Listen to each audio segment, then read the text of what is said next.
Welcome to Solo Gopal's podcast. A very interesting topic today we have, which is the rise of MIM and the interesting reactions that we are getting from various sections on the rise of MIM for its stellar performance in the Bihar elections, in the recent Hyderabad corporation elections. So we're just going to deep dive into this little party from Hyderabad, which is kind of making waves, especially on the sections of the right side of the political spectrum in this country. And to talk about that with me is a very, very esteemed journalist, podcaster, Mr. Mahtab Alam. I believe you're joining all the way from Delhi, sir, or you're joining me Yeah, from. I'm joining from Delhi. Right. And you have covered Bihar elections or. Not really. I have not covered Bihar election, but I have Mhm. covered Telangana Assembly election. I have followed MIM in other places also. Right. So yeah. Perfect, perfect. I couldn't think of any better person to talk about MIM than yourself, sir. So let me just get started straight away, right? The number one question I had, and I have many questions, is who exactly is loathing the rise of MIM in a sense, right? There are the victories of Mr. Asaduddin Owaisi's party, uh, for the victories in Bihar, for the victories in Hyderabad very recently. It has a bunch of seats in Maharashtra as well, if I'm not wrong. So who exactly is loathing this? Uh, I'm not sure what do you mean by loathing, Right. but there is a say discomfort Mm, among certain sections, which includes those who claim themselves as secular and progressive political parties and political activists, right. as well as those who does not believe in secularism and the constitutional rights. So the rise of MIM is, in a sense, is a discomfort for both kind of people. In Mm, fact, number of say ideologies and people. It you can see them in different places. There are different kind of people, right. and to be frank, that these are not just Hindu Muslim kind of thing, that only non-Muslims are say afraid of or feeling discomfort with the rise of uh, MIM. MIM, but also there is a section of an influential section of English-speaking influential section uh, uh, of people, of political parties, of political activists who are discomfort, who have discomfort with the rise of MIM, not just MIM, but also parties like Mm, MIM. mm, The only difference is that with the say uh, with the presence, the media presence of MIM, and especially it's the president mm, Asaduddin Owaisi, the kind of relationship he had, the kind of relationship he has with the media and especially national media, mm. uh, he has uh, become the voice of the community, Muslim community Right. in India. Uh, You you so, which basically, in a sense, people who were seen as the leader of the community earlier, mm, they are also feeling discomfort, and that is from within the community as well as from outside the community. and he's also the new villain of the national media, right? Who's always looking for villains to like scapegoat and blame, right? So Azuddin Owaisi is an important voice, but he's also being made the scapegoat on various channels, isn't it?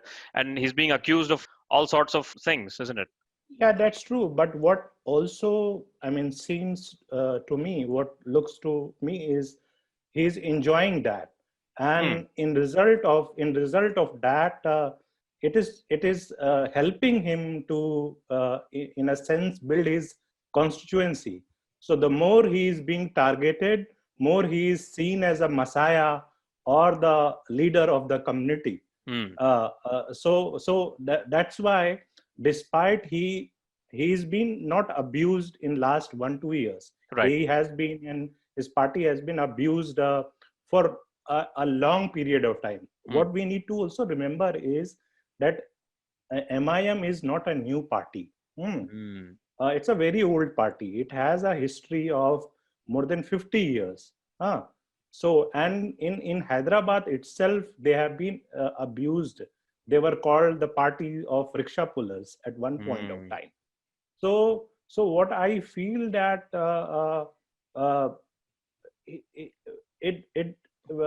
it's not that he's not aware that he is being abused.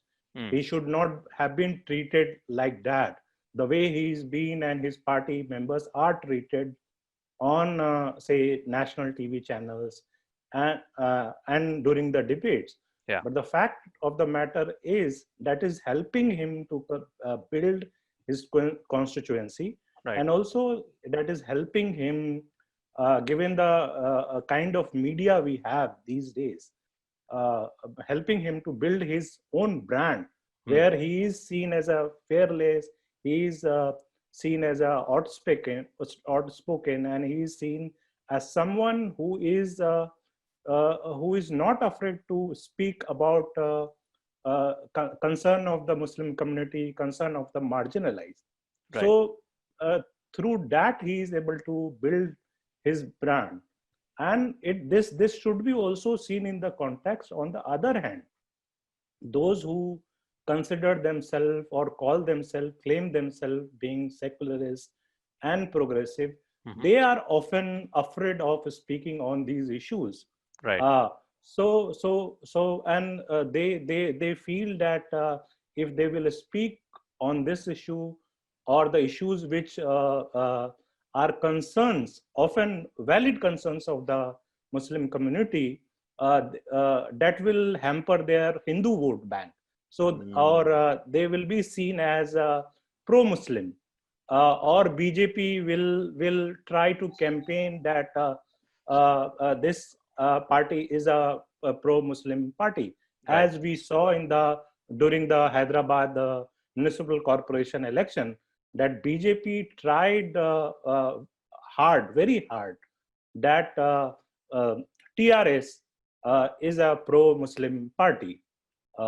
So that was one of the say the plank BJP used, and it helped them to gain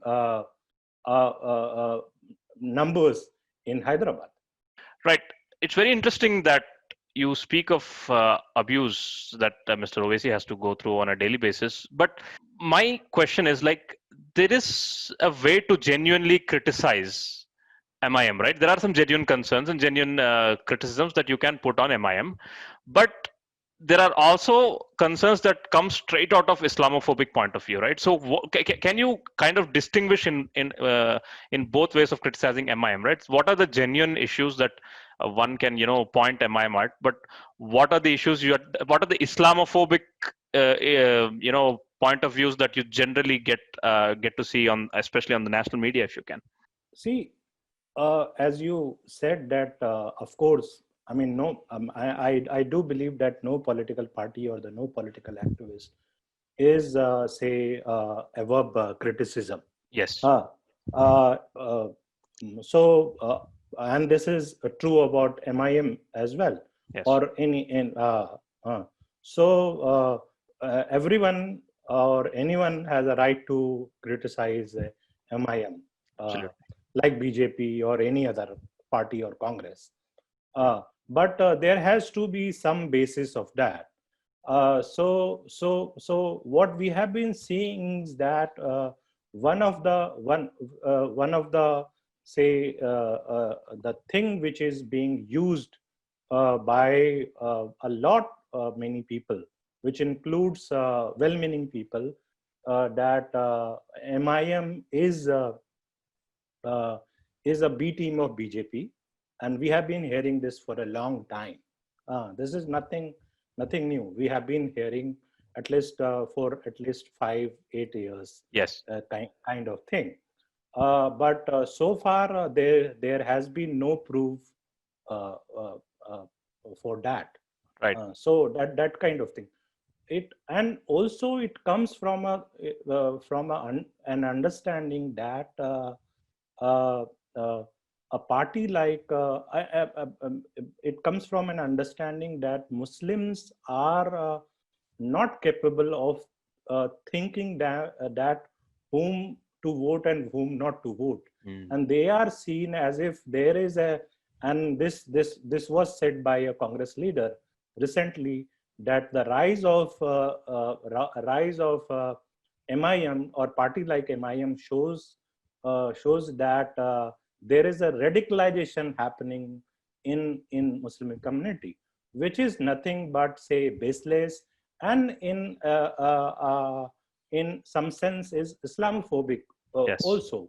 Uh, so that kind of criticism, I totally feel there should be criticism. Like let me give an example that one of the plank which MIM used during the Bihar election, Right. and what they have been saying for a long time means at least 5 years, Right. from the, because they contested last assembly election also, Right. they contested Lok Sabha election also in Bihar. And Right. what they have been saying that if they are being say elected, they will bring say bring development to the area, Mm. because the area where they are concentrating, Simanchal, that is the most backward area of Bihar. Right. Hmm. So if you want to criticize MIM, if you want to ask question MIM there, instead of calling them vote katwa or vote cutter or B team of BJP, what you should be asking that what is your track record of development? Mm. So let's talk about that. What you have done, say in Hyderabad, how you have been able to raise human development index there. Instead of asking those questions, and I'm sure if you ask those questions, and the recent flood showed that there is a lack of civic amenities, there is a Absolutely. lack of Absolutely. these issues. So instead of getting, instead of say targeting and asking questions which has at least, I mean, which are uh, which comes from a understanding, different kind of understanding, should be asking these kind of questions.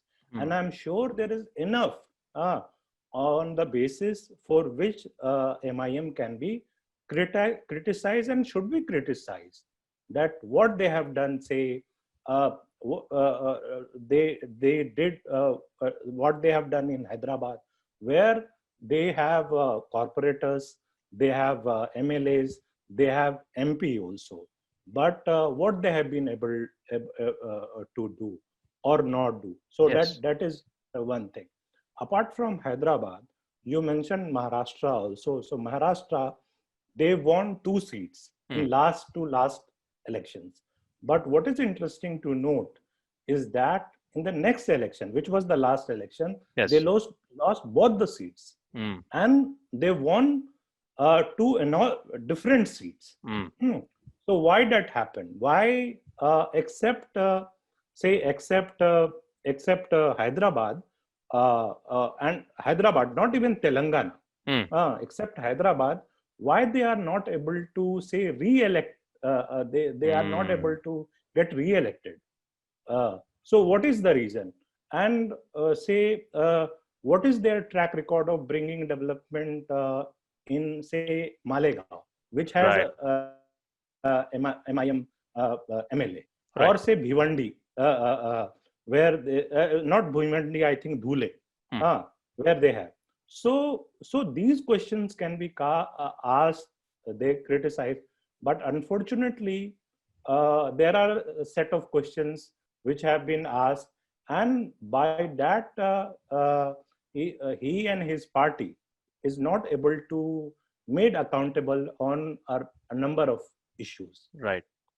And what is this weird opinion that what is it that people find something wrong for about a party that represents Muslims, right? Like, for example, there are parties that represent a specific caste in various states. Like, for example, if I give the example of my own state, Andhra Pradesh, TDP as a party basically mostly caters to the Kama community, right?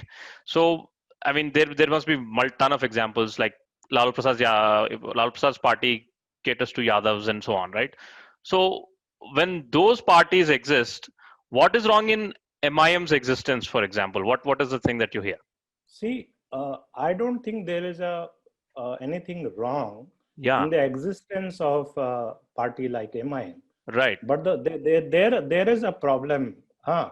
It is not as simple as, say, like TDP or RJD Right. or TMP. What we need to understand that uh, like Hindus, Muslims are also not a homogeneous group.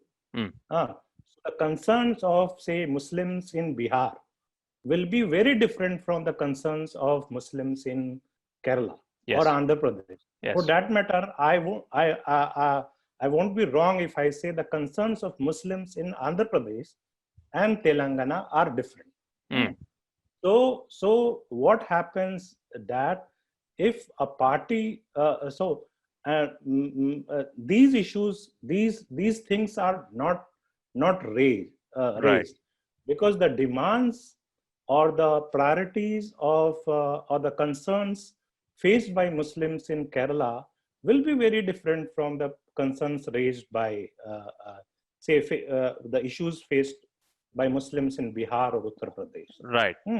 So what a party like MIM does is they are while they talk about macro issues, they in a sense sideline micro issues, which are very much related to their daily day-to-day life of the ordinary Muslims. Yes.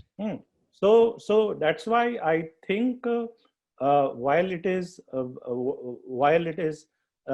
there is nothing wrong with a party like MIM, but I feel it is not possible for Muslim community to have a pan-Indian and national party.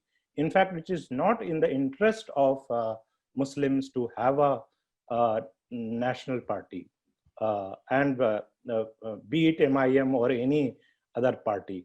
And my understanding and my feeling is that no matter how much buzz of MIM is right now, I don't think they'll be able to, technically they might become a national party as per Election Commission of India, but in reality, they won't be able to, the MIM won't be able to become a national party. Right. Because what I feel, and I'm saying this on the basis of a trend observed by me, that for MIM it will be very difficult for MIM it will be very difficult to retain 5 seats which are won this time in Kishanganj. Why I am saying this? What is the observation? The observation is, if you look at, say, Simanchal only, while we are talking about winning of 5 seats, but we are not talking the first seat which they won during the by-election. That was the first seat they won in Bihar. They lost it this time. While there was a so-called wave for MIM in Simanchal. Similarly, you see in Maharashtra, they you just mentioned. So they lost this Bombay seat, and they lost Aurangabad, where they have an MP. So I think while they'll be able to expand, but if they will try to expand themselves too much, it will hurt their core constituency, and it will affect their their presence in Hyderabad itself or the old Nizam Yes. region. Right. It will, and the problem, and there will be rebellion within the party, and it will become very difficult if there is a rebellion Yeah. within the party, because the party has already seen that kind of rebellion in the past. Right. You might be aware that there is a party in Hyderabad, Hmm. basically Hyderabad, Right. founded by a former MIM person Hmm. who used to be MLA of MIM. It Right. is called Millat Bachao Tehreek (MBT). Right. They are the they are the opponents of MIM, who Hmm. used to be part of the MIM. Similarly, if you look at the person, the editor of Siyasat newspaper, Siyasat Urdu newspaper, Yes. who contested against Asaduddin Owaisi in 2014, I believe, in this election, Right. Lok Sabha election. And he was also at one point of time used to be part of MIM. Hmm. So that's why I feel that while there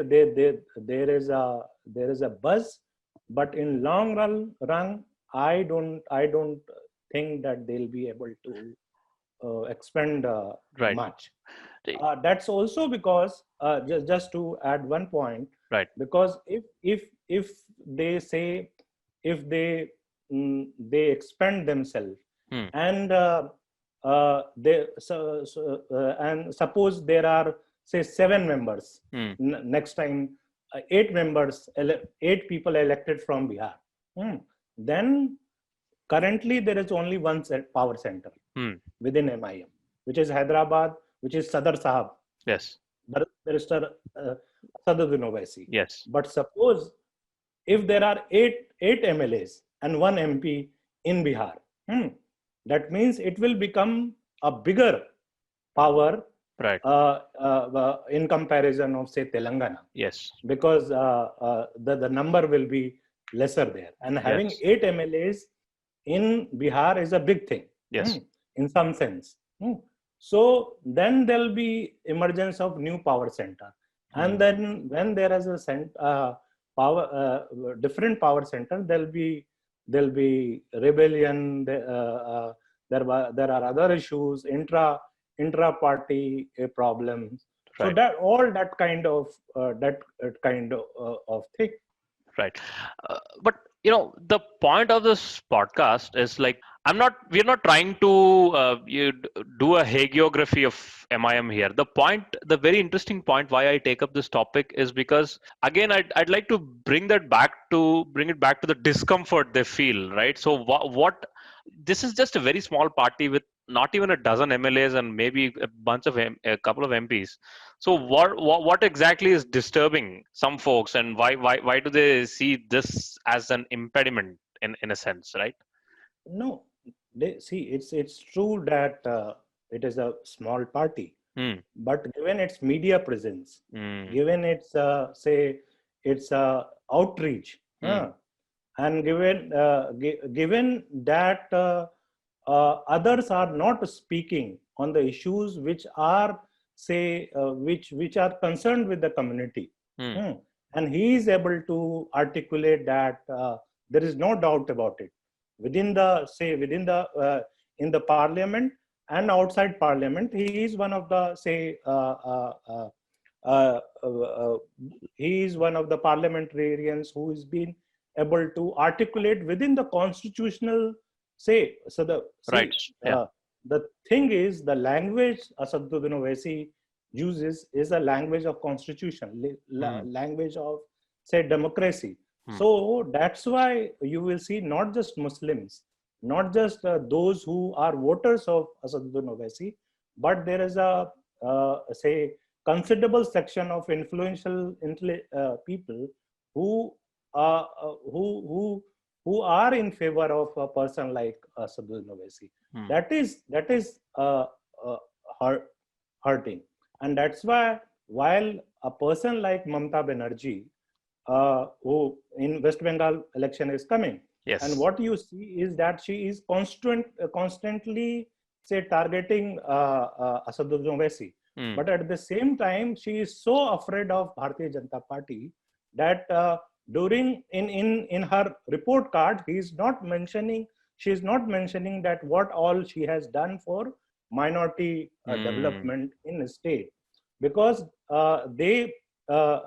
she feels that if she'll talk about Muslims, if she'll talk about Muslim issues, then it will help Bharatiya Janata Party or other party. At the same time, and so that's why she is not talking about.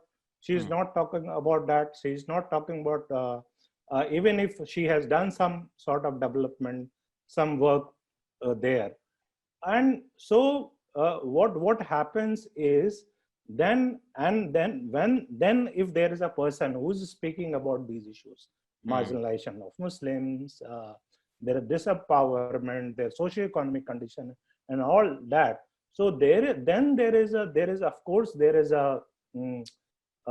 a chance that electorate will be, or the voters will be attracted toward that kind of person.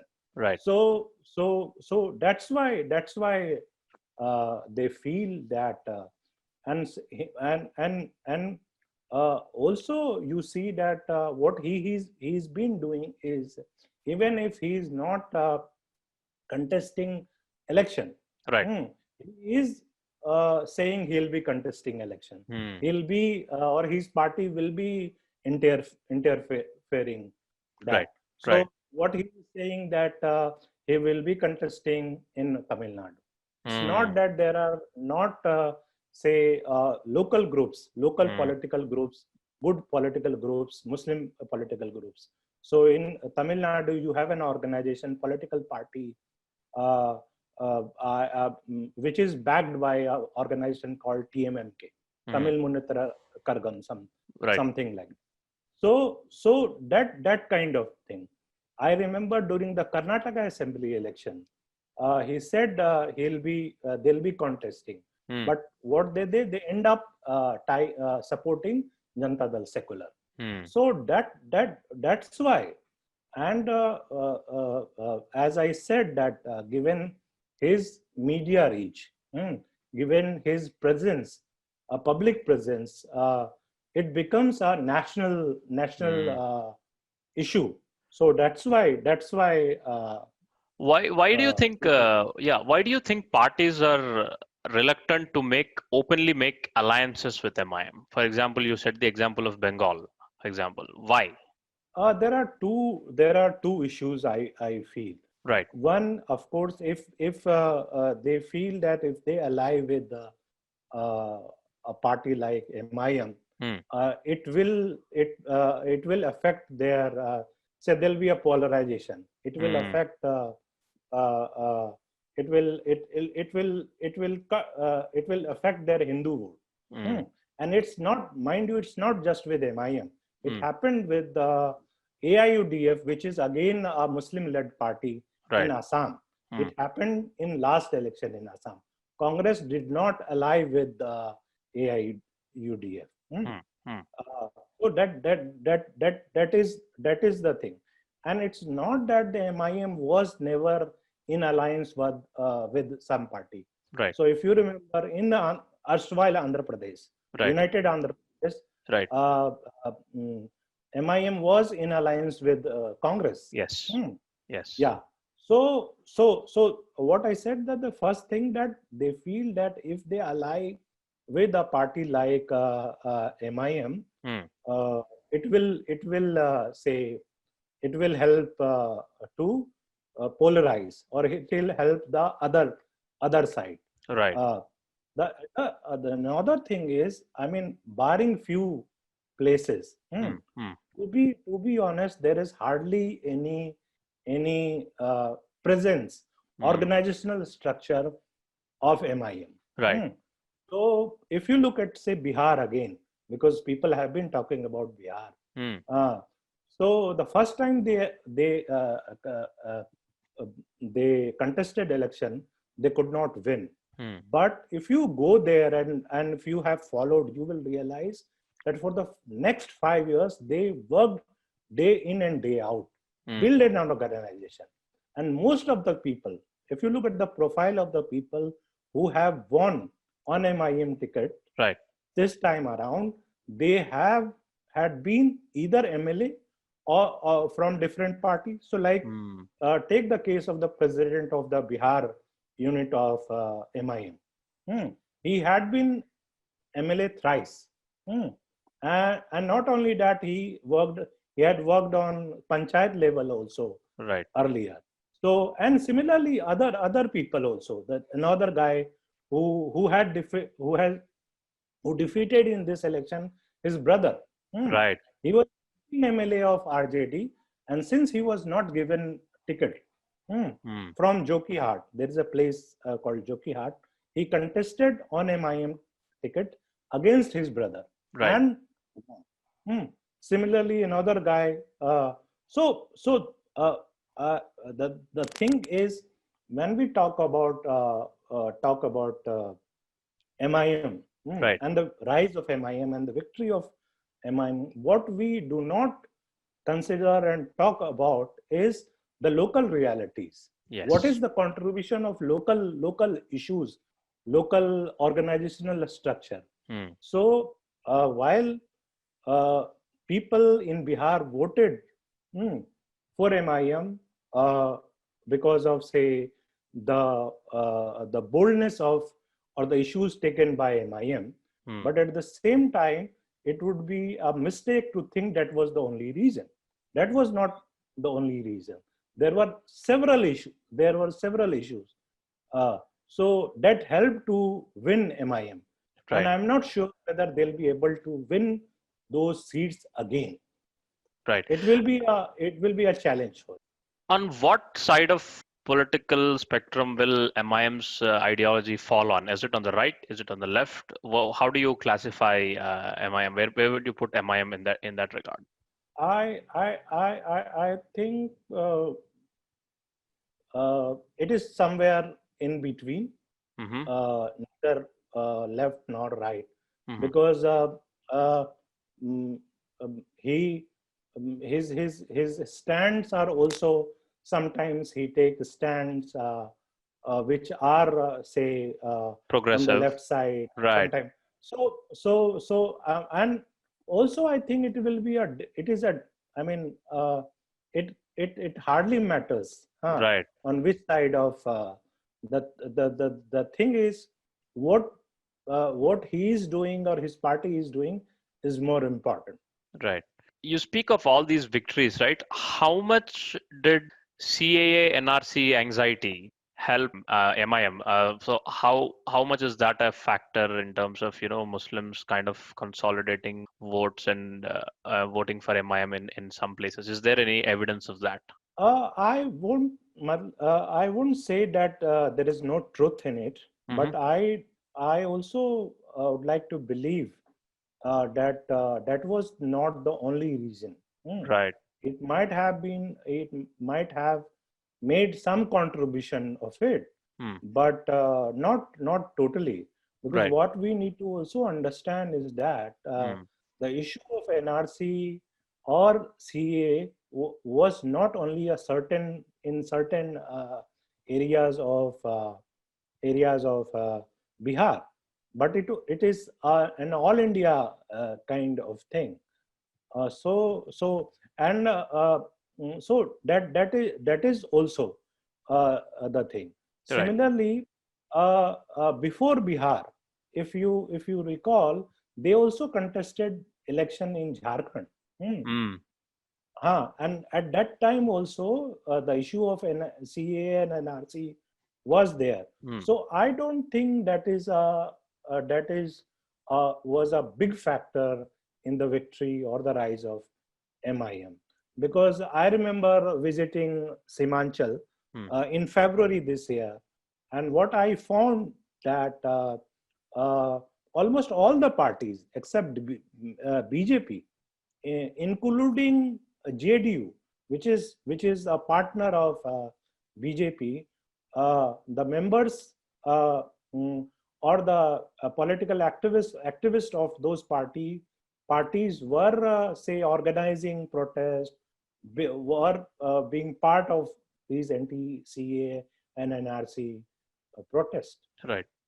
So yeah. Why do you think Muslim voters get accused that they kind of vote without any thinking, any brains? They just fall for the appeasement so easily. They have been falling for the appeasement of Congress all these years, and that is why MIM is winning. Where does this accusation come from? Right? This is because I think this is purely an Islamophobic accusation that you were mentioning in the start. Can you tell me how did suddenly the public opinion has decided that Muslims are a bunch of easily appeasable voters? How did that accusation come into picture in a sense? See, basically, it's not new. Mm. If you read the literature and if you read the say opinion pieces, not the research pieces. If you read the opinion pieces, you will realize that this is an old it's a very old accusation. Right. Against, Right. So at one point of time, we used to hear a lot about the Muslim appeasement or the minority Yes. appeasement. Then came the Sachar committee report, and the world saw that there was hardly any truth in Muslim appeasement. Similarly, if you look at the research pieces or the research work done on Muslim politics, it is very clear that there is hardly a Muslim vote bank, and there is hardly any truth that Muslims vote in bloc. There is ample empirical evidence to show it. Now comes the question: despite that, why people are pushing this narrative? There are basically there are two issues. One, the one issue is basically people are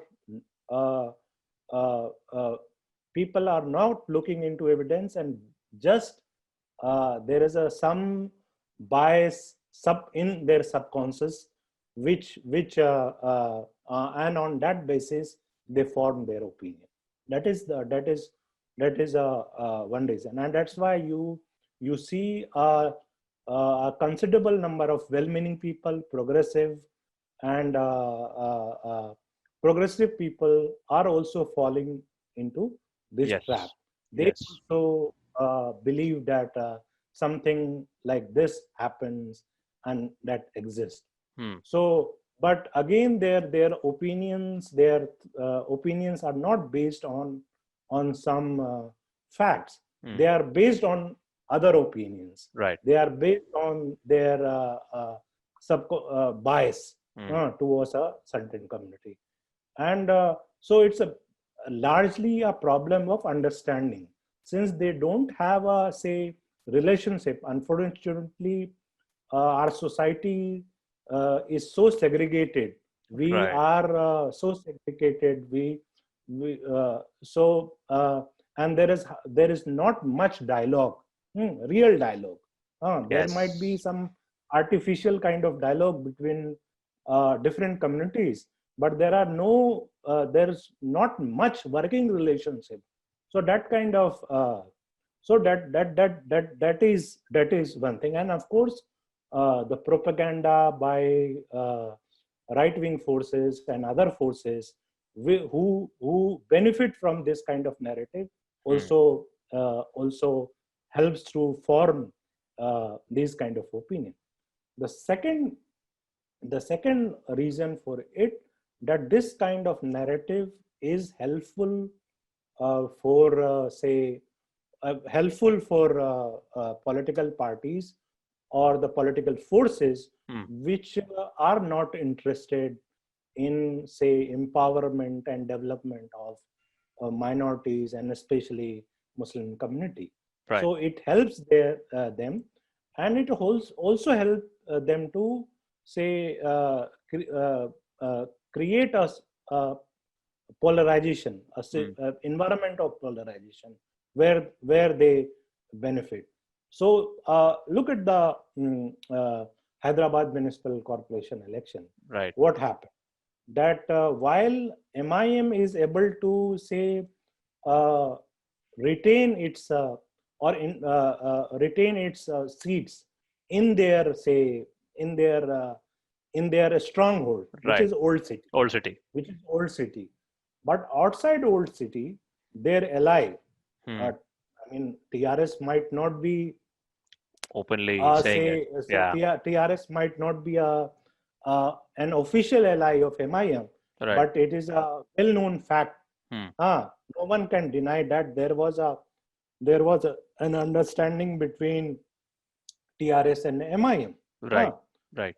So since they were able to say push this narrative that Muslims vote for TRS and TRS is a pro-Muslim party, so it say so, and that's why we need to bring a force which is not pro-Muslim, which is not pro-Muslim, and so that's why. And with the decline of Congress and TDP being seen as a party of Andhra Pradesh, that kind, so that helped Bharatiya Janata Party, and that's why you see from 5 seats, 5 corporators to 50 plus corporators. Right. And this was very visible, as I wrote in my piece, is that why. So, because I was told by several senior journalists and political analysts that what is the situation and why this kind of aggressive campaigning is happening on the part of BJP for a municipal election. Because what people do not realize, especially those from the north, is if you look at Hyderabad, it's a 30% of the Telangana. I mean, so that is one thing. That is just one thing. But not only that, if you look at the influence of Hyderabad, it's huge. It's more than 30%. Right. Similarly, the revenue generated in Hyderabad, or the and when we say Hyderabad Municipal, Greater Hyderabad Municipal Corporation, it is much beyond Hyderabad city. Right. It includes parts of, I think, 5 states or 5 districts or 5 assembly segments in that municipal corporation. Right. Now, tell me this, sir. So, is MIM a viable replacement of Congress in terms of Muslim votes? But the evidence is that overwhelmingly we have voted for Congress historically. Now, do you think there is an alternate right now, alternate choice for Muslim like voters to consolidate, or is that not going to happen, as you said previously, that because any Muslims don't vote in blocks anyways? See, I don't. If you are talking about 1970s or 60s, when Muslims used to vote for Congress, because that is the general perception, right? Muslims means Congress. They'll go for Congress. No, not really. Not really. If you look at the data and if you look at the trends, you will realize in different places, in different places in different states, they vote for different parties. Right. For that matter, different localities they vote for different parties. And it depends who is basically, and it is very, I would say, natural that they look at the local realities and they vote according to that. Right. And of course, they do not want to do not want to waste their say votes. So that's why they vote for a viable kind of or winnable candidate. Let me give you an example. So in, say, for example, Bihar, if you look at the previous elections, so like if you take the 2010 election, Right. you will know that a large number of Muslims, in fact, I would say overwhelming majority of Muslims voted for Janata Dal United.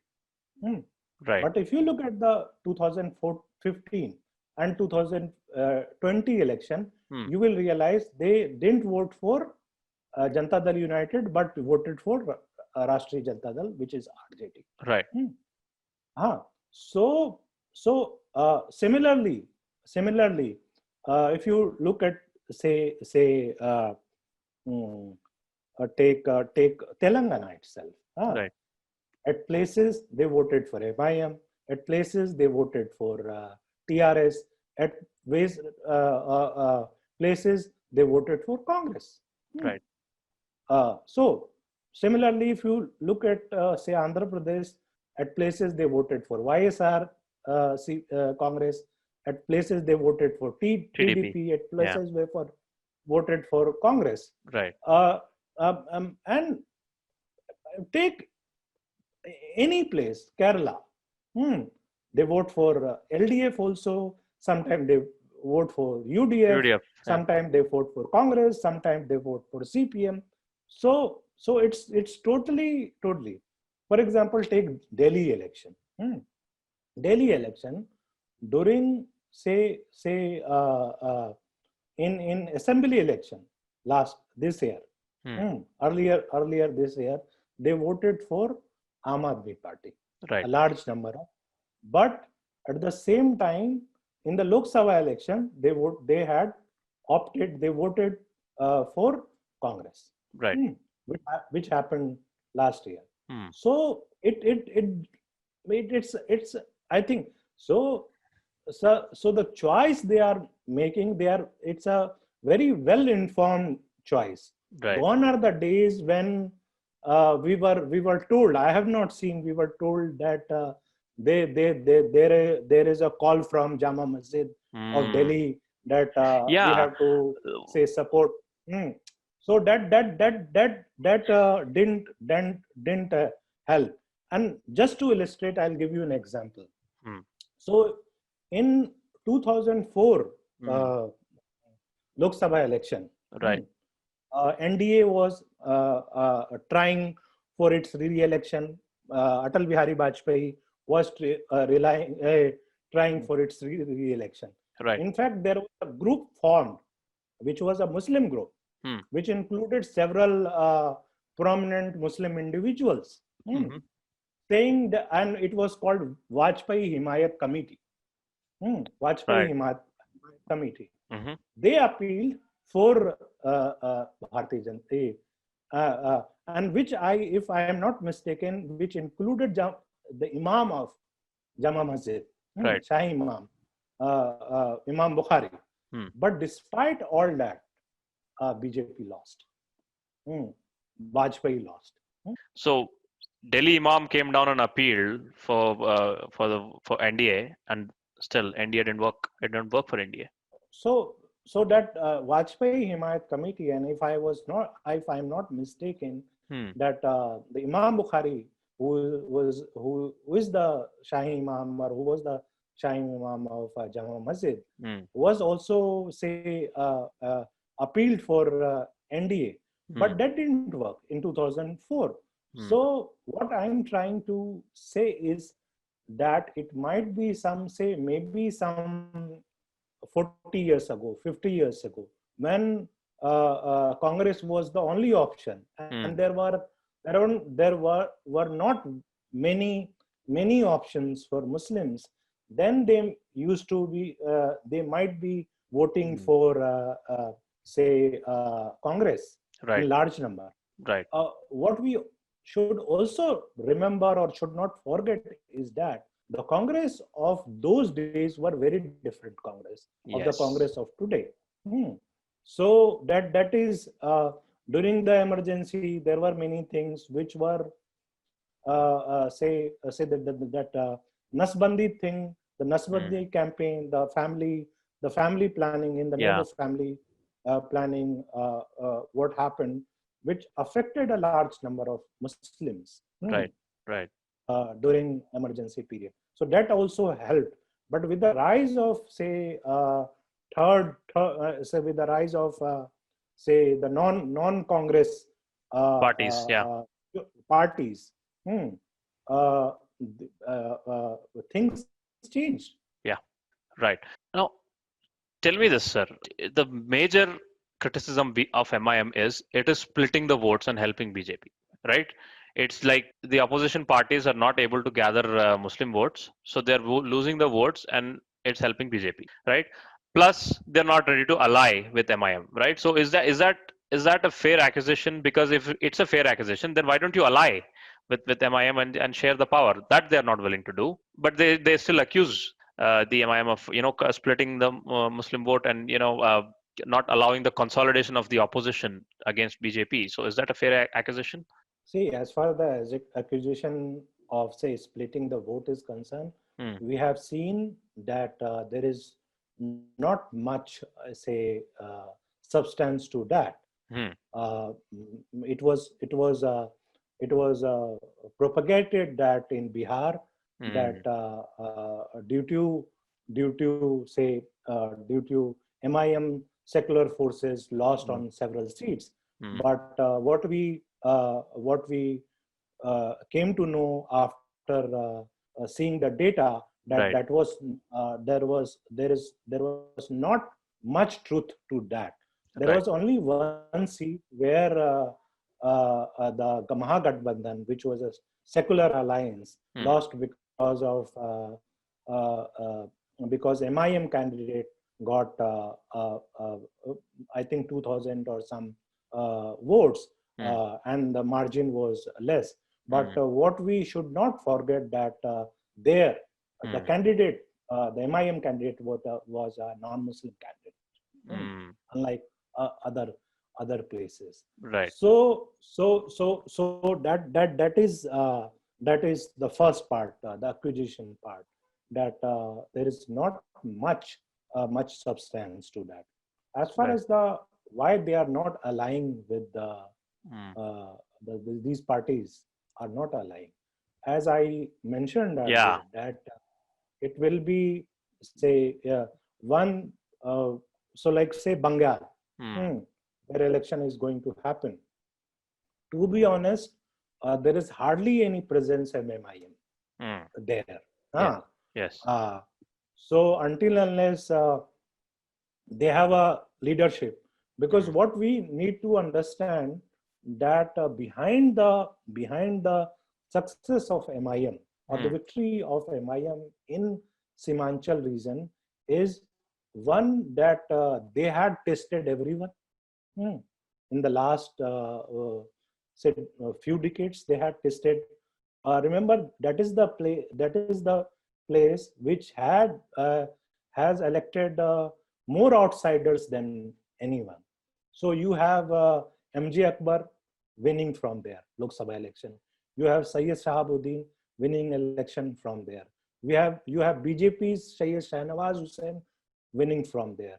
You have so there is hardly any party whom they have not trusted, Hmm. and there was a tendency to, say, trust or vote for different party, but Hmm. it didn't change their lives Yeah.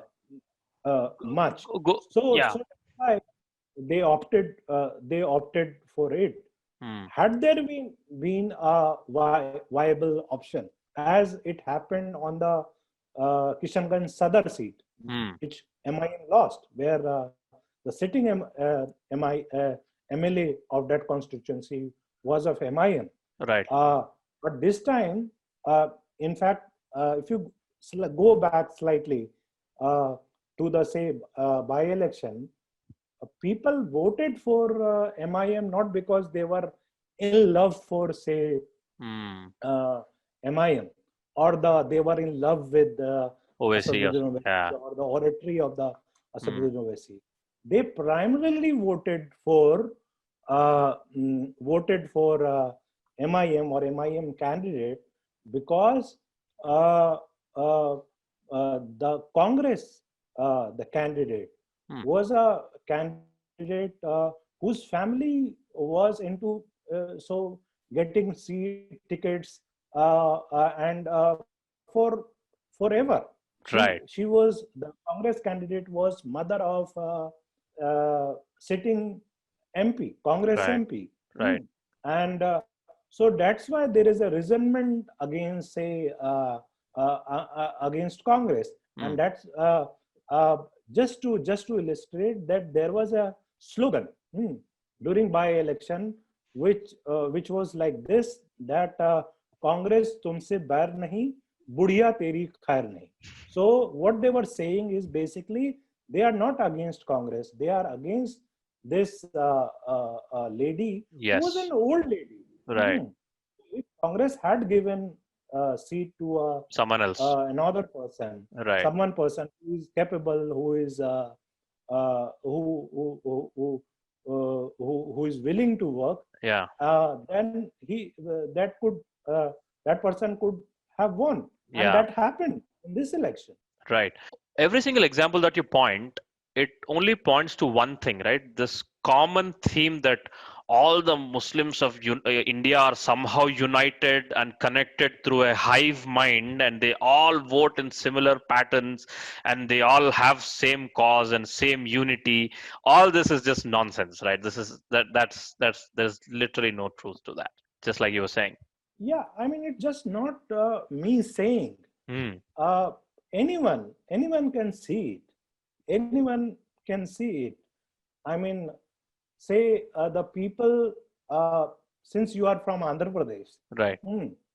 and now you are living in, say, Bangalore. Right. If I am, Right. so for people, say someone who is sitting in Delhi, Hmm. the way you speak, people speak, say, from the way people from Bangalore or people from Hyderabad Hmm. or people from, say, part of the, say, Andhra Pradesh speak Urdu. We say they are Dakkani people. Hmm. Yes. But but among, say, among Bangalore and Hyderabad, the Right. people from Hyderabad, they speak a different Urdu than people from Bangalore. Absolutely. Absolutely. So Mysore, different. Hmm. So so it's just not about language. It's Mm. also about say the issues, concerns Mm. there. So the concerns of, say the Muslims living in coastal areas Yeah. hmm, are very different from those who are living in, say, a city like Bangalore. Mm. So Yes. that's why you see the kind of politics which is happening, or the Muslim politics, quote unquote, Mm. happening in Mangalore is not the same politics which is happening in Bangalore. Absolutely. So very different. Right. So anyone can, I feel, anyone who spends some time, or who is willing to spend some time, can see from his or her own eye that what Mm. is the reality. It's not a rocket science. You have to just go. You have to just uh, go there and understand. It's Right. not. You need not to be a political scientist. You need not to Mm. be a journalist. You need not to be well versed in theology or say theory. Right. Uh, it is out there. You have to just spend some time, as you spend to understand anything. But the Right. problem is that these days, especially in the times of social media, Mm. we are not ready to or willing to understand. And without understanding, we are passing judgment. We are falling into the trap of, say, bias, uh, because there are several things in the subconscious, in our subconscious, Mm. and if something like that happened, and we fall for it, we fall for it without questioning ourselves, without looking into, say, just going one say a step further and or going one step back and seeing ki let's see what is the reality of Actually, what is, to demonstrate that, ऐसा करना था कि that reality would have been demonstrated very beautifully अगर हम ये podcast Hindi में करते, क्योंकि हमारी हिंदी इतनी अलग होती, समझ गए आप? तो वही एक इतना अच्छा एग्जाम्पल बन जाता कि भाई देख लो क्या है चीज, ठीक है sir? Actually what, let's do it in Hindi for some time. yeah, ये बोलिए सर कि देखो, एक और चीज मैं देख रहा हूँ कि जो एक्यूजेशन है, MIM is a Muslim BJP, ठीक है? इसका नॉनसेंस थोड़ा थोड़ा आप इसको, इस नॉनसेंस को थोड़ा खोलिए, इसकी पोल खोलिए आप please, because my number one explanation, my number one answer to people who say this thing is, मेरा क्या है कि भाई आज तक MIM का कोई चीफ मिनिस्टर रहा नहीं है, उनके नीचे ना कोई कभी पुलिस फोर्स थी, ठीक है? क्या बोल रहे हो आप? Compare Apple with Apple and orange with orange, right? They feel that MIM and like BJP, especially the progressive ones, they feel that MIM and BJP are oranges, which is not the case. आप इस बात पे थोड़ा elaborate करिए।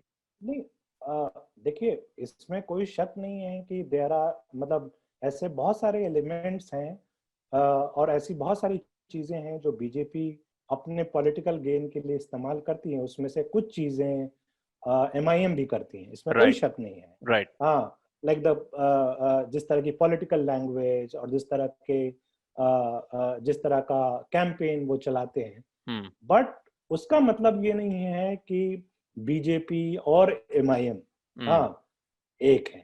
हाँ, या जो foundation of BJP है और MIM of the idea of MIM and the idea of BJP are the same. उसको आप इस तरह से समझिए कि कहीं ना कहीं आइडिया ऑफ जो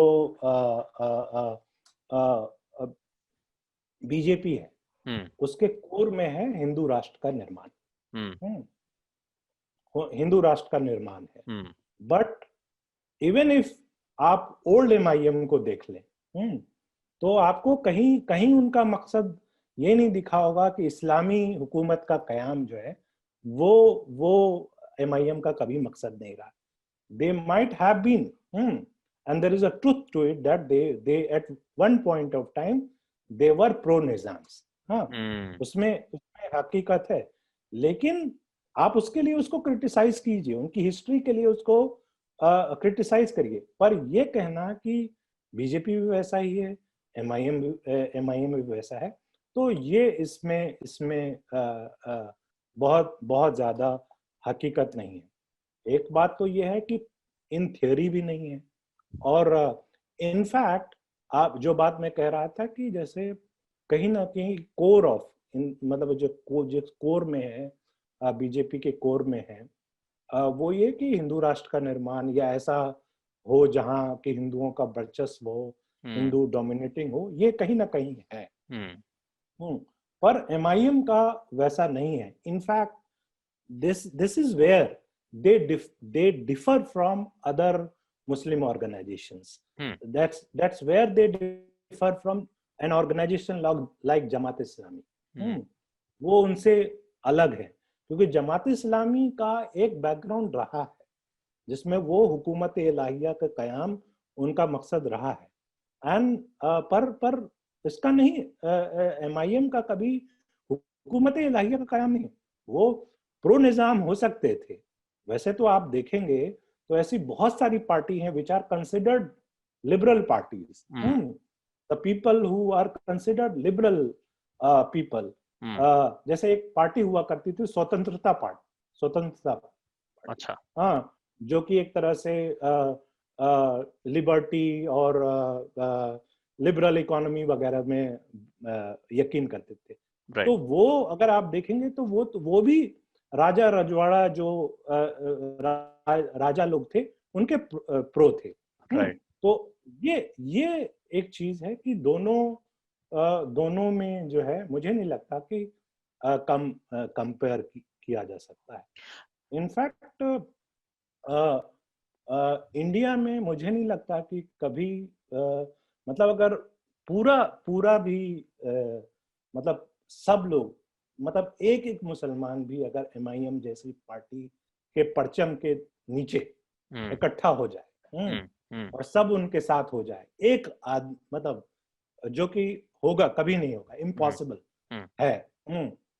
उसके बावजूद भी आ, वो अगर मतलब बीजेपी जैसी कोई चीज करना चाहे, बीजेपी जैसी कोई हुकूमत करना चाहे, तो वो पॉसिबल नहीं है। तो इसलिए इन दोनों का कंपैरिजन मुझे नहीं लगता कि इस तरह से हो सकता है। हाँ, ये बात मैं मानता हूँ कि बहुत सारी ऐसी चीजें हैं जो बहुत सारे जैसे ऐसे टैक्टिक्स हैं, वैसे बहुत सारे तरीके हैं जो दोनों अपनाते हैं, जो दोनों में आ, आ, आ, आ, आ, दोनों में एक चीजें हैं, मोबिलाइजेशन के लिए वो चीजें करते हैं। और वो और भी करते हैं, और भी ऑर्गेनाइजेशंस करते हैं, सिर्फ एमआईएम नहीं करते हैं। कोई रीजन के नाम पर करता है, कोई कास्ट के नाम पर करता है। हाँ, मतलब वो सारे चीज है। बीजेपी और एमआईएम में सिमिलरिटी ये है, क्योंकि हम माने या ना माने, एमआईएम का कोर वोट बैंक मुस्लिम है, चाहे हैदराबाद में हो चाहे कहीं और हो। तो इसीलिए वो जो लिंगो इस्तेमाल करते हैं, वो जो पॉलिटिकल लैंग्वेज इस्तेमाल करते हैं, विच जो देखने में लगता है, जो सुनने में लगता है कि एक रिलीजियस लैंग्वेज है। तो इसलिए लोग स्विफ्टली वो इस तरह का कंपैरिजन कर देते हैं। एंड अगेन मैं यही कहूंगा कि ये भी ऐसा ही होता है, क्योंकि समझदारी नहीं है, वो समझना नहीं चाहते। देखिए, दो तीन तरह के लोग होते हैं। एक तो ये है कि जिनको समझ नहीं है, लेकिन एक ऐसे भी लोग हैं जो जिनको समझ का प्रॉब्लम नहीं है, अगर वो चाहें तो आसानी से समझ सकते हैं, लेकिन वो डेलिबरेटली नहीं समझना चाहते हैं, क्योंकि उनका एजेंडा कुछ और है। Right. Then what does MIM stand for, right? अभी अब आम लोगों को, आम जनता को कैसे समझाएंगे भाई what does MIM stand for, if not for what they thought was some kind of Muslim राष्ट्र, what I mean? ऐसा कुछ एजेंडा नहीं है। तो फिर what does MIM stand for? How can you explain it in very simple terms? देखिए, ये तो पहली बात तो इस सवाल का जवाब मैं नहीं दे सकता। Right. And this has to be answered by a person who is yes. MIM person. Yes. Secondly, what See, my attempt is to smash some myth here. थोड़े myth को थोड़ा तोड़ना पड़ेगा इधर. That is what I'm trying to do. I think for that you have to talk to a MIM person, right, and question him or her and ask that what MIM stand for. I mean, as a journalist or as someone who follows the politics of MIM, all I can say is that since there is a political marginalization of Muslims, and there is a space for a political party like MIM to expand itself, they have stepped here, and they want to capture that constituency, capture power there. right. And apart from that, there are the things which are तो उनके policies क्या है sir? जहां तक आपने उनका manifesto भी पढ़ा होगा, if I am not wrong, so what are their selling points, if you may? See, एक तो पहली बात तो मुझे जहां तक पता है, वो हैदराबाद में कोई मैनिफेस्टो वगैरह नहीं निकालते। ओके। उनका कोई वो है, उनका ये कहना है कि वो वेलफेयर, मुसलमानों के एम्पावरमेंट, दलित मुस्लिम यूनिटी, इन सब चीजों के लिए काम करते हैं। और उसमें वो बहुत सारी चीजें दिखाते भी हैं।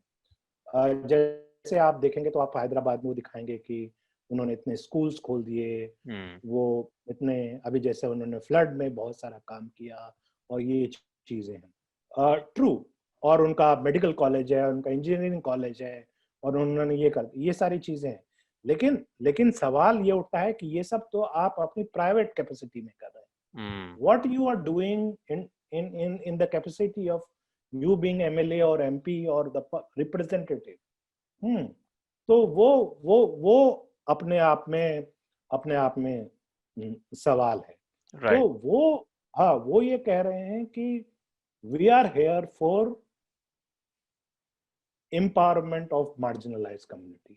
We right, are here to become the voice of the voiceless. That is their claim. Right, And they have been able to sell this up to some extent. And they have what is important to understand that they have worked it for hard, worked hard for it. It's not that given it has been given हाँ, them given silver them plate on में platter. बिठा के नहीं दिया, yes, ऐसा नहीं है कि उनको मिला है. तो ये चीज हमको समझना पड़ेगा. उसके लिए वो पूरी कोशिश करते हैं, पूरा लगे रहते हैं. और what are the states that they can genuinely target in your opinion, sir? अभी इनका अनाउंसमेंट आया था कि यार ये तमिलनाडु के इलेक्शन में कंटेस्ट करेंगे, बट आपके हिसाब से आपने जितना कवर किया है एमआईएम को, क्या लगता है कि कौन से स्टेट्स वो जेन्युइनली टारगेट कर सकते हैं where they have genuine chances? See to be honest, मुझे नहीं लगता कि एमआईएम का लॉन्ग रन में अगर हम निजाम रीजन्स को छोड़ दें तो चांसेस हैं ज्यादा. ओके, बिकॉज दिक्कत ये है कि जो एमआईएम है और एमआईएम की लीडरशिप है वो ब्रॉड इश्यूज पे तो बात कर सकती है. ब्रॉड मुसलमानों के इश्यूज पे तो बात कर सकते हैं, लेकिन जो सोशल रियलिटीज है, जो इकोनॉमिक रियलिटीज है मुसलमानों के अलग अलग जगह में, वो उनके समझ में नहीं आती है. वो उनके समझ से बाहर है.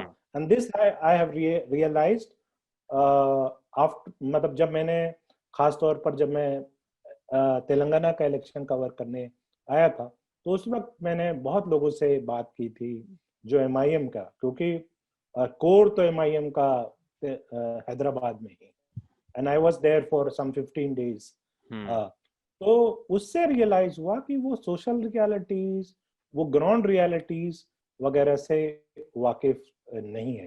तो हो सकता है कि वक्ती तौर पर वो कुछ कामयाबी कुछ जगहों में हासिल कर लें, पर लॉन्ग रन में वो पैन इंडिया बहुत ज्यादा कामयाबी हासिल नहीं कर सकते हैं. क्योंकि हमको ये भी समझना पड़ेगा कि लैंग्वेज बहुत इम्पोर्टेंट रोल प्ले करता है. तो काइंड और जिस तरह का आप पॉलिटिकल लैंग्वेज इस्तेमाल करते हैं, पॉलिटिकल इमेजरी, पॉलिटिकल जो आप रेफरेंसेस इस्तेमाल करते हैं, वो बहुत बहुत बहुत मैटर करता है. एंड और ये भी आप देखिए ना कि अगर पार्टी बहुत एक्सपेंड होती है तो यू हैव टू हैव दूसरे मतलब एक आदमी का अलावा भी होना चाहिए ना. हाँ, तो वो तो है नहीं. उसका तो अपील नहीं है. मान लिया कि आज असदुद्दीन ओवैसी नहीं है, तो कौन पार्टी को वो रन करेगा? तो ये भी हमको देखने को मिला है कि जो एक पर्सन लेड पार्टी होता है, उसके जहां फायदे हैं वहां नुकसान भी है. जैसे ही वो पर्सन हट जाता है या वो पर्सन इनएक्टिव हो जाता है, क्योंकि हम ये समझें कि भाई असदुद्दीन ओवैसी ताहयात तो जिंदगी भर तो इतनी एनर्जी नहीं होगी ना उनके. हो सकता है नेक्स्ट 10 years उनके पास इतनी एनर्जी हो, वो कर लें, लेकिन एट द सेम टाइम जो और लोग हैं वो भी तो चाहेंगे कि उनकी पार्टी में मतलब से बढ़े. तो उस तरह की चीजें आगे के दिनों में होने वाली है. अगर ये एक्सपेंड करना चाहें तो एक्सपेंड करेंगे, तो फिर बहुत सारे problems, intra party problems create होने वाले हैं. एंड पहले भी हो चुके हैं. मतलब अगर आप ये देखें कि पार्टी में ज्यादातर लोग ये नहीं चाहते थे कि औरंगाबाद से एमपी का इलेक्शन कंटेस्ट करे एमआईएम। राइट। और इसीलिए आप देखेंगे कि बिल्कुल लास्ट टाइम में उन्होंने ये कहा कि हाँ वो वहाँ के जो एमएलए हैं जो अब एमपी बन गए हैं वो इलेक्शन कंटेस्ट करेंगे। राइट। तो ये चीजें होने वाली हैं। एंड पर उससे ही जुड़ी हुई एक चीज ये है कि आने वाले दिनों में I feel it is going to be, मतलब इतना आसान नहीं होने वाला है एमआईएम के लिए हैदराबाद में और तेलंगाना में। राइट। कि आने वाले दिनों में नेक्स्ट असेंबली इलेक्शन में और लोकसभा इलेक्शन में और चीजों में आप ये देखिए कि बीजेपी का प्रेजेंस बढ़ेगा जैसा कि इसमें देखने को मिला, और जो कि बिल्कुल इम्पैक्ट करेगा वहाँ के लोकल पॉलिटिक्स को। अभी 2 दिन पहले जो आदिलाबाद में हुआ, मतलब एक वहाँ के जो यूनिट प्रेसिडेंट है उन्होंने फायर ओपन कर दिया जिसकी वजह से वहाँ की यूनिट डिसॉल्व कर दी गई। तो इस तरह की चीजें, अब जैसे उनको सस्पेंड कर दिया, अगर वो यूनिट प्रेसिडेंट है ऑफ कोर्स उनका कुछ मतलब क्लाउड होगा वहाँ। अब वो ये होगा कि now he is been suspended, he can join some other party. और यही तो होता है ना पॉलिटिक्स में। तो ये सब चीजें आने वाले दिनों में होंगी, और तो फिर इनके लिए ये एक बड़ा इशू होगा कि क्योंकि देखिए एक चीज होता है एक्सपेंशन और दूसरा होता है कंसोलिडेशन। हमने ये चीज किया है कि जब तक आपका जो कोर कॉन्स्टिट्यूएंसी है अगर आप उसको रिटेन नहीं कर पाते हैं, भले ही आप कितना एक्सपेंशन कर लें, बज क्रिएट कर लें, आपका कुछ नहीं हो पाता। प्राइम एग्जांपल है इस भारतीय जनता पार्टी। भारतीय जनता पार्टी का जो कोर कॉन्स्टिट्यूएंसी है वो उसके साथ रहेगा। उसको कंटेन करने, रिटेन करने के साथ साथ वो किस चीज में कामयाब हुए हैं कि उन्होंने एक्सपेंड किया अपने आप को। एमआईएम इसलिए भी बहुत ज्यादा कामयाब नहीं हो सकती क्योंकि जो कम्युनिटी के अंदर, मुसलमानों के अंदर एक तो ब्रॉड इश्यूज है, जैसा मैंने पहला कहा कि ब्रॉड इश्यूज पर बहुत ज्यादा वो प्रॉब्लम नहीं होगा, लेकिन जो रीजनल इश्यूज हैं, जो लोकल इश्यूज हैं, वहाँ अलग फोर्सेस हैं। वो इनके जो पैन इंडियन और पैन मुस्लिम जो आइडिया है उससे कॉन्ट्राडिक्ट, इमेज है उसको कॉन्ट्राडिक्ट करेगा। जैसे caste amongst Muslim might not be a reality in say Hyderabad. Yes. But caste among Muslims is a reality in Uttar Pradesh. Yes. Is a reality in Bihar. Yes. Is a reality in say for that matter other places. तो उस पर एक stand लेना पड़ेगा इनको।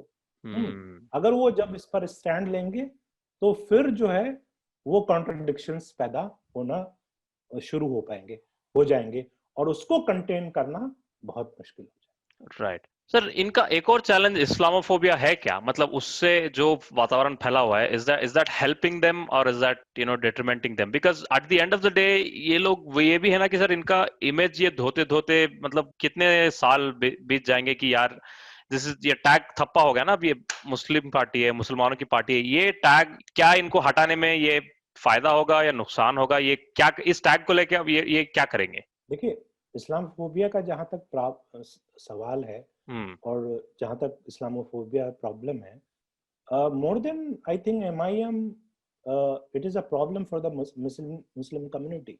Right. I don't think कि Islamophobia की वजह से स्पेसिफिकली MIM को कोई प्रॉब्लम हो रहा है।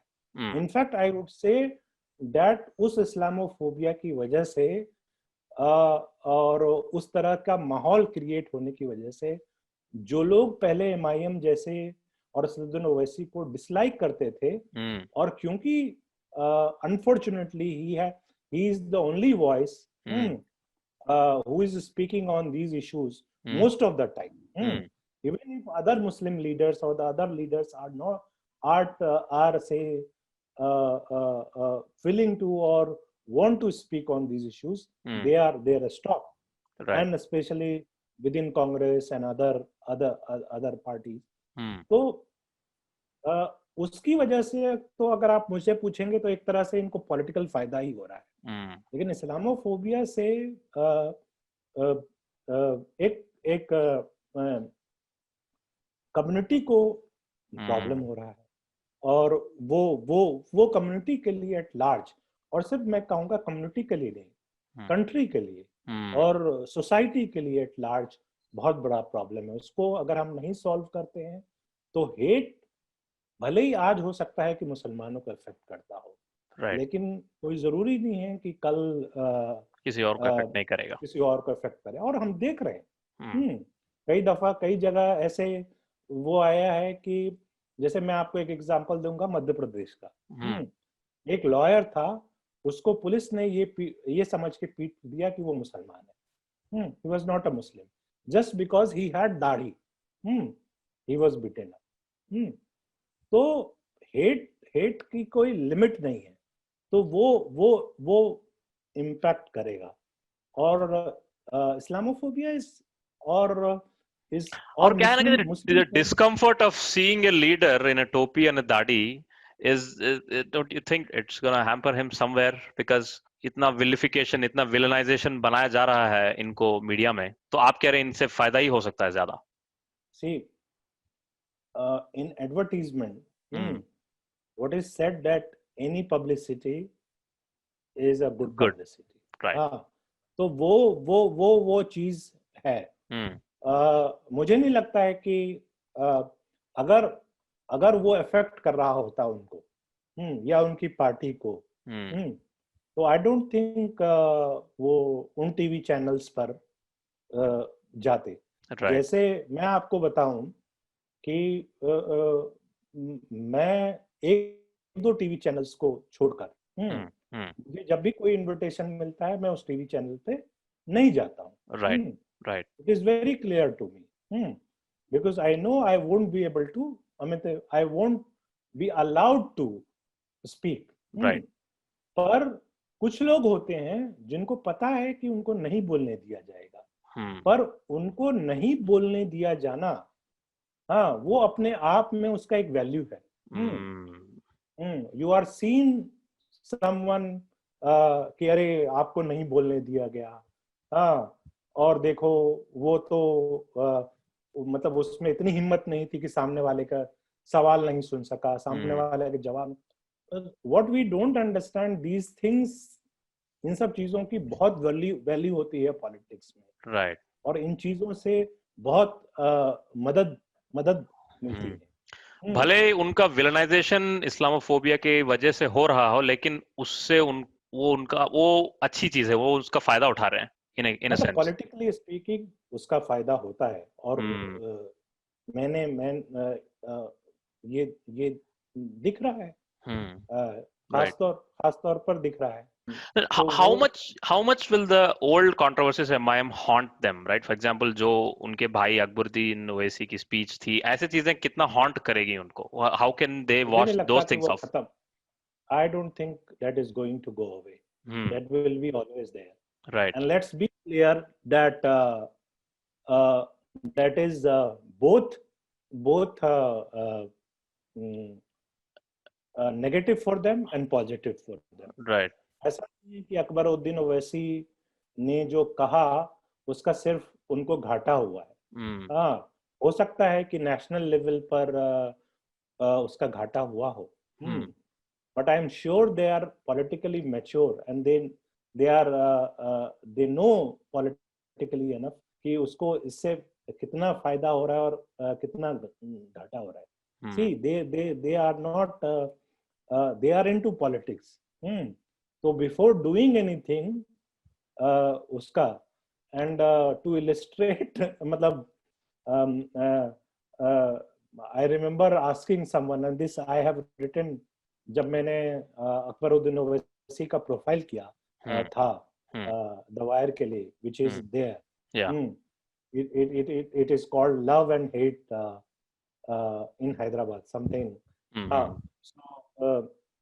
तो आप देखेंगे कि मैंने उसमें से किसी से पूछा था, because who is very close to Akbaruddin Owaisi, and said कि आप इतना काम कर रहे हैं, वेलफेयर काम करते हैं, ये करते हैं, फिर और if you look at his speeches in assembly, assembly के स्पीचेस अकबरुद्दीन ओवैसी के बहुत अलग होते हैं जो वो नॉर्मली स्पीचेस रैली में होते हैं. हाँ, पब्लिक रैली के स्पीचेस और उसके बहुत अलग होते हैं. यू विल फाइंड कि जो उनके असेंबली के स्पीचेस होते हैं which are very well researched और nuanced, that kind of thing, आपको मिलेंगे आप अगर वो वीडियोस देखें. तो मुझे ये बताया गया कि पूछा कि क्यों करते हैं ऐसा, तो उन्होंने कहा these were the words कि कौम जज्बाती है और उसके जज्बात को मतलब उसके जज्बात को मजरूह ना हो उसके लिए ऐसा करना पड़ता है. So he they understand their constituency, what to say and what not to say. So that's why you see that Akbaruddin Owaisi एक अलग तरह की लैंग्वेज इस्तेमाल करते हैं, एक अलग तरह से बोलते हैं, और असदुद्दीन ओवैसी जो है वो अलग तरह से बोलते हैं. तो और ये भी बहुत इंटरेस्टिंग है ना, आपने कितनी बार असदुद्दीन ओवैसी को तेलुगु मीडिया से इंटरेक्ट करते हुए? ज्यादा नहीं. जबकि वो इतने सालों से है ना. हाँ, और तेलुगु में बोलते हुए उनको आपने उनको कितनी बार देखा? क्योंकि उनके कंस्टिट्यूएंट्स है ही नहीं. हाँ, तो he is also speaking to his constituency utilizing these mediums, which of course मतलब वो villainize उनको करता है, but it also gives him space जहां से he amplifies his voice, his agenda, his image. Yes. तो वो बहुत important है. Yes. And one more thing, we have to clear that it's as if all the Muslims approve of his methods, right? It's not the case. Absolutely, we condemn that language without a doubt. I mean, I do. No, it goes without saying. Yeah, I mean, my point is why I should be condemning. Yes. Why I'm responsible for what Akbaruddin Owaisi is saying. Exactly. I'm not. I remember a publication asking me when Akbaruddin Owaisi gave this speech. They expect this weird apology from the Muslims of the entire country. Yeah. ये क्या है? So I think this is very, very important. This is very important. That's why I feel that one person or a set number of people should not become the representative of the community. Otherwise, what will happen if someone is saying something nasty or something useless or something controversial, and since they are seen or considered as the representative of community, ordinary Muslims will be who has no connection with that person, who have not made that person anything. Or not elected. Yes. Those people will be forced to say, apologize. And that's why I feel that instead of having one voice or set of voices, we should be having, the Muslim community should be having a diverse group of leaders. Instead of having one leader, there should be a collective, there should be a diversity among them. They should include uh, say, why don't we have Muslim women leaders? Why don't, why? I mean, this is another issue, that why it is very important that in order to become a national Muslim leader, Right. or Muslim leader of national repute, you have to be well versed in Urdu. Why it is so? See, if you look at the most Muslim populated states of India, they are not Urdu speaking. Kerala is Yes. not Urdu speaking. Yes, तो वहां के Assam is जुमे not Urdu जुमे speaking. के जुमे के बयान भी तमिल मलयालम में ही होते हैं sir. Yeah. So you have Kerala, you have Bengal, you have, but we don't hear that Muslim leaders, even if there are national Muslim leaders. For example, say Badruddin Ajmal from Assam. He is considered a national Muslim leader because he speaks fluent Urdu.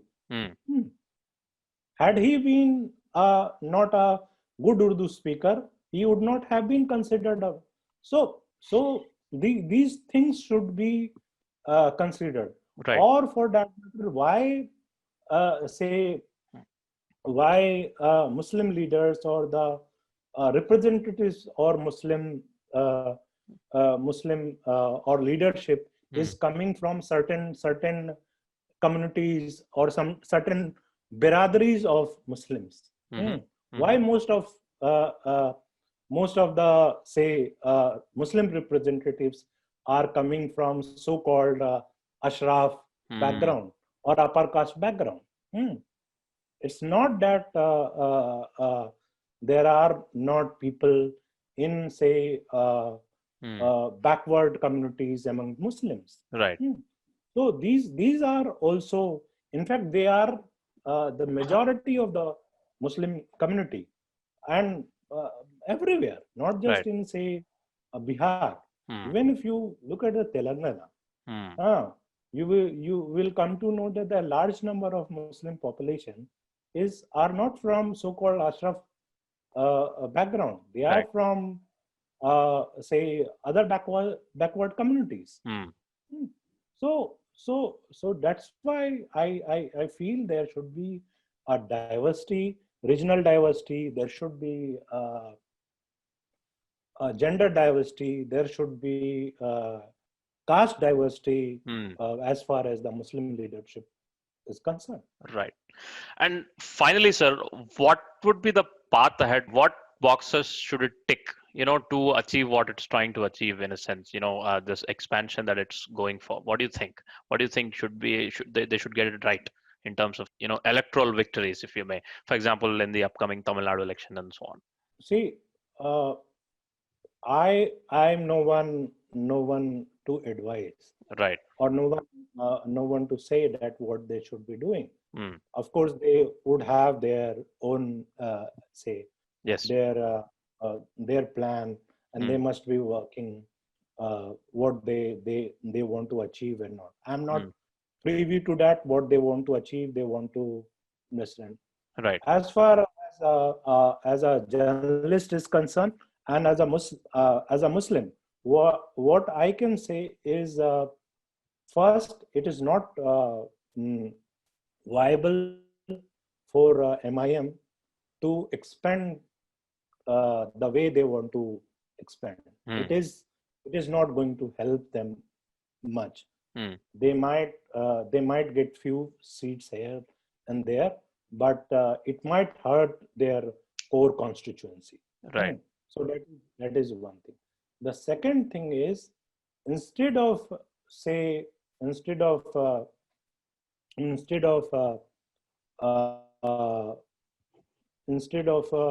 trying to expand and trying to get become leader everywhere or become the party in power everywhere, if they have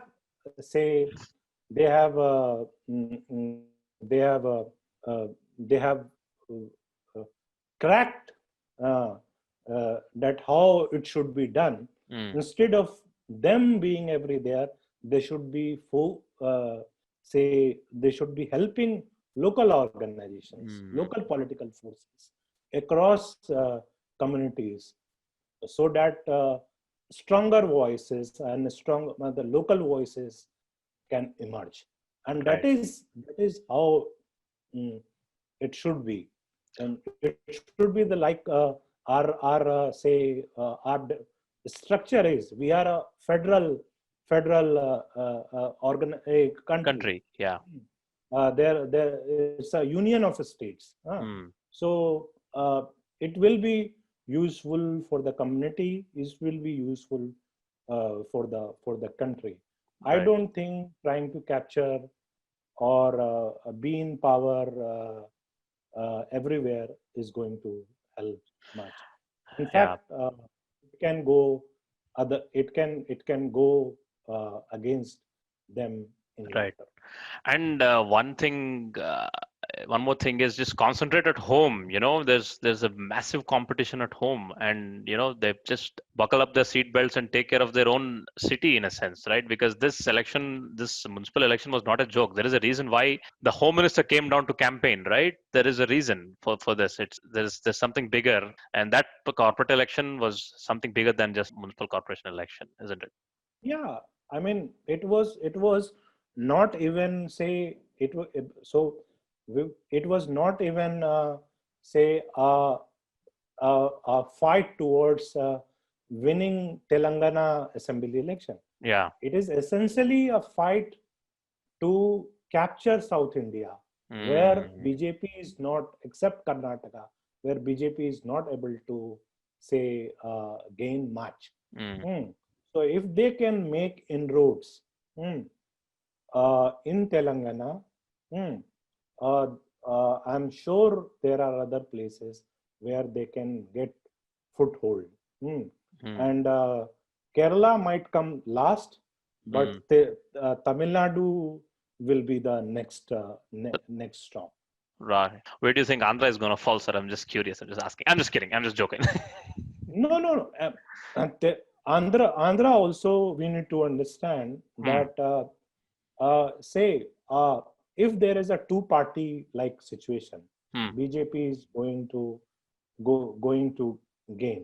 Hmm. Had Congress been stronger in say Telangana, this would not have happened. But Right. what happened is that after assembly election, Telangana assembly election last year, Hmm. when when what had happened that BJP had lost 4 seats. They were they had 5 seats, but in the election they only uh, uh, won 1 seat. Hmm. Hmm. Uh, uh, 1 seat. Yes. So TRS thought that BJP is finished. Hmm. We have to focus on Congress. Hmm. Hmm. Because that was the principal opposition party, Right. and that's why you saw that KCR did not form cabinet for a long time. Hmm. They tried to poach Congress, and which they were Congress MLAs Hmm. into TRS. They Hmm. were successful also. So they they did everything to dismantle Congress without realizing that They're it creating a will vacuum. yeah they it is creating a vacuum. Hmm. Right. Right. A similar kind of situation might happen in Andhra Pradesh Hmm. after some time. Maybe and in any case, currently YSRCP is not challenging BJP. Yeah. They are with BJP, Yes. so that's not a problem. Hmm. But Telangana and sorry, Andhra Pradesh and Tamil Nadu are of course uh, next On their the next target. hit list. Hit list. Right. I mean, that's a fascinating podcast, sir. Thank you very much for your time. And yeah, hopefully we have thrashed some myths with regarding to MIM, because I was really tired of the villainization that I see for MIM, and I thought, you know what, let's just bust some myths here, and I couldn't find a better person than yourself. So thank you very much for your time. And can you please, before going, can you please tell about your social media presence, your podcast, and everything, everywhere, and everything that people can follow you on social media, please? Yeah, I'm available on Facebook, Twitter, and Instagram. Mm, On Facebook, I am known as, in fact, on Facebook, Twitter, and as well as uh, Instagram, my ID is called Mehtab Nama. So if right. you look for Mehtab Nama on Facebook, Twitter, and uh, uh, Instagram, I am available with the same name. Right, right. And your Yeah. podcast, I am a guest podcaster with Suno India. mm, I have hosted two series of Election Nama, which mm, is a podcast dedicated podcast series on elections. right, One I did on Bihar election. Before that, I had done on Lok Sabha elections. It is a podcast in Hindustani, basically mix of Hindi, Urdu, and English. right. Uh, and maybe next year I'll be doing more podcasts. Mm, Maybe I'll be doing a series, mm, regular series, weekly kind of series. right, So you'll get to know. right. Sir देखिए, conclusion क्या था इस podcast का? Number one ये था कि यार, Muslims don't have a hive mind around the country. Number one, right? That is pretty clear. Number two, it's not as if MIM is trying to establish some sort of Pakistan, right? Number two, very simplistic. We have to, because आजकल simplistic messages बहुत common है ना लोगों के लिए. तो ये दो conclusion है, और आप कुछ add करना चाहे तो add करेंगे, but I think that's pretty much that pretty much is the myth that we were trying to bust, isn't it? I'm not sure whether, I mean, you asked some questions, I replied. I'm Right. not sure whether I was able to bust B- some myth mm, or not. I right. think it is up to the MIM leadership that they have to bust Mhm. the myth. Right. Uh, as a journalist, what I have followed and what I have reported and what I have understood, that's what I shared.